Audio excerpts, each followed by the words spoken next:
Yes, good boy. Hi and welcome to this week's video on muzzle training. So all you need to take part is a muzzle of your choice, some treats, and ideally a larger cup or some kind of cone-shaped object that's larger than the muzzle itself. So today's video is all about muzzle training. This is super important, something that I found out very recently with Chase. I hadn't put the effort into muzzle training him when he was a puppy, and then he recently had quite a bad eye infection, and he really didn't enjoy me going near his eyes with the eye drops that he was prescribed. Anytime I would go near to try and insert the drops into his eyes, he would kind of snarl and growl. He wasn't aggressive, he was just telling me he was very uncomfortable with the situation, and it was a bite risk because I was, you know, if I was to continue to press and to try and give him the drops while he felt that uncomfortable, then he had no other choice than to tell me, potentially through a bite. So you know, in that scenario, it would have been very useful if I'd have done the work already to muzzle train him and take away any risk, obviously, as he needed to have the drops to get better. I eventually took him to the vet and used one of their muzzles to try and get some support in giving him the drops. And because he wasn't used to wearing a muzzle, they had one of the basket muzzles to borrow. He was very stressed by that situation as well, which didn't help. He was already stressed by obviously having the eye infection and having to have the drops into his eyes, which he'd not had before. But then he was very stressed that this foreign object was on his nose. He was panting very heavily, his heart rate was very fast, so he was very stressed, which is not what we want to put any dog through. So ideally, if we can look to positively train a muzzle so it's less of a stressful experience for them, then in those times that we really do need to use them, maybe they're very fearful, maybe they're in pain, and we need to be able to be sure that we can touch them and do what we need to do in a safe way for ourselves and for them, then a muzzle's really useful. So there is a big misconception that muzzles are just for aggressive dogs that, you know, are a risk. That's not necessarily the case. Dogs might bite for a number of reasons. It might be from fear, anxiety, stress, pain.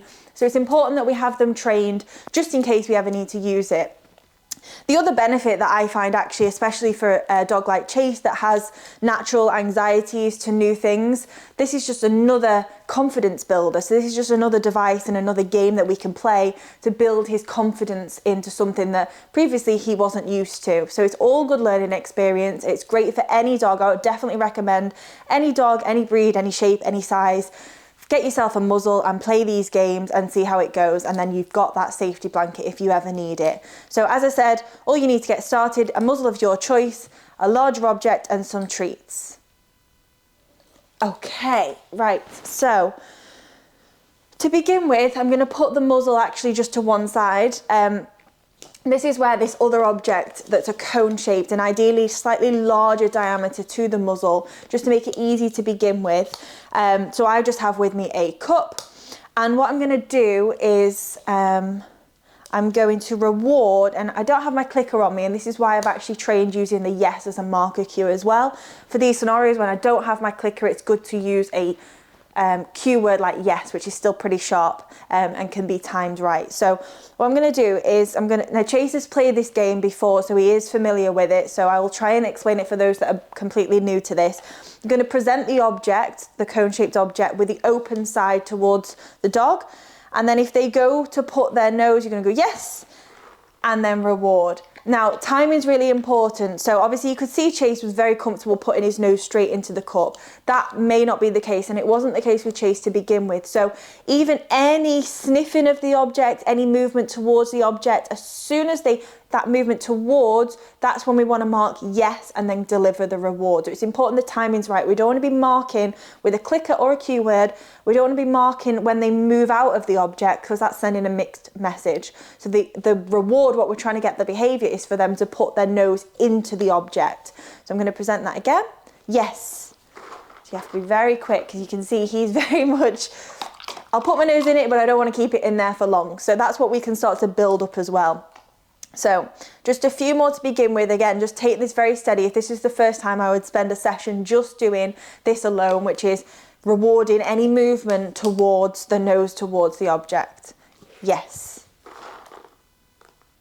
Okay, now once the dog's progressing at Chase's level and they're starting to happily put the object, to put their nose in towards the object, then we want to start getting a bit more duration. So this time I'm not going to actually give the cue word yes until he's been in there a little bit longer. So we might pull out and then realise that wasn't enough.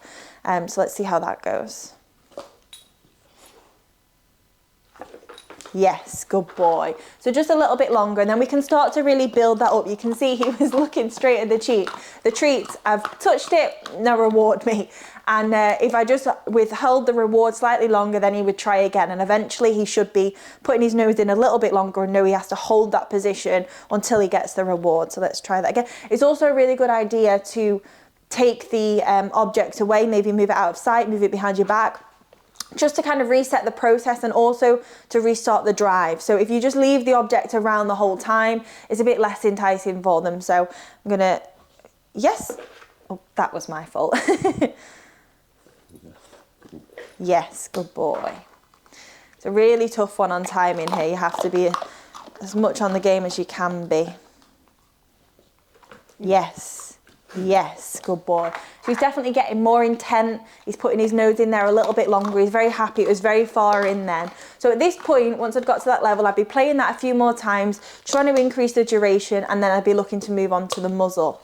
So once they're comfortable with the larger cone object, then we can introduce the muzzle. I will link this muzzle in the description below. This was just on Amazon, and I think it's really great. I think it's a lot more comfortable, and Chase seems to be a lot more comfortable wearing this than one of the traditional basket muzzles, which are made out of the plastic. This is very soft fabric, very soft around the nose.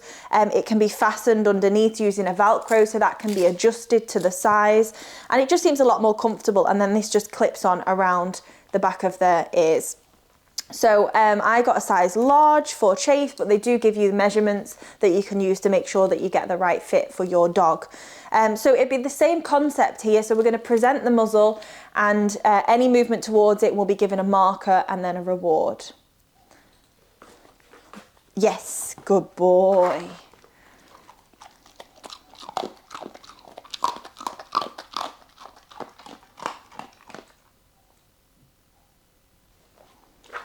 Yes, yes, yes.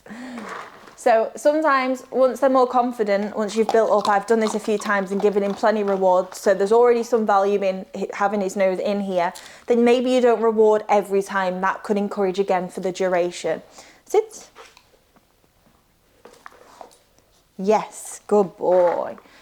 So at that point, as you can imagine, it's a lot easier than me trying to move towards him to get this around him if he's very uncomfortable and he's never seen this before. Now he's very happy to just put his nose towards it intentionally, and then eventually I can hold on and clip that behind. Okay, so let's try again. Yes, yes.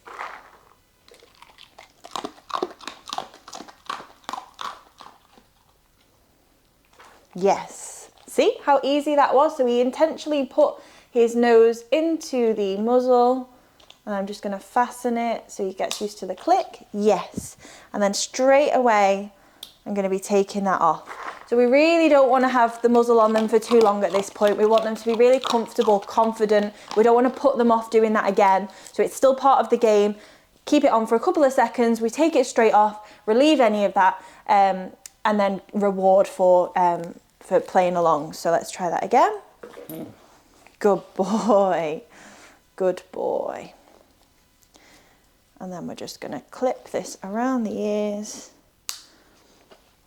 Yes, good boy. And you can see Chase is really happy here, having the muzzle on. He's happy to work for his food. This is just his dry kibble. He's happy to work for that and hold the muzzle on his nose. And now I'm comfortable that if I ever really needed to use this, that I can put this on him safely, comfortably, and then perform whatever activity I need to with him.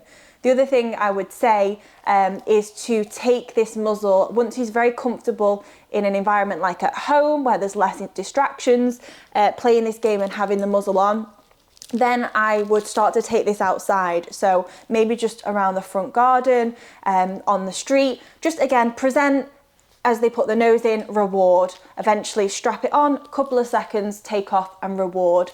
And the end goal, ideally, if possible, would be to take this to somewhere like the vets, just on a non-important day. So not when they need any work or when they actually need to wear the muzzle, but to just get them used to in that kind of an environment where they may be slightly higher stress, just play the game and they get rewarded, and that's the only expectations of them on that day. So maybe start just outside the veterinary clinic, playing it outside and then inside, and then walking away and ending on a positive note. Again, we're building lots of positive experiences wearing the muzzle, so those times where we may need to, it's less stressful for the dog, which is safe for him and for me. So I hope you enjoyed watching today's video. If you have any questions, please put them in the comments below. Give me a like if you enjoyed watching and subscribe to stay tuned for future videos.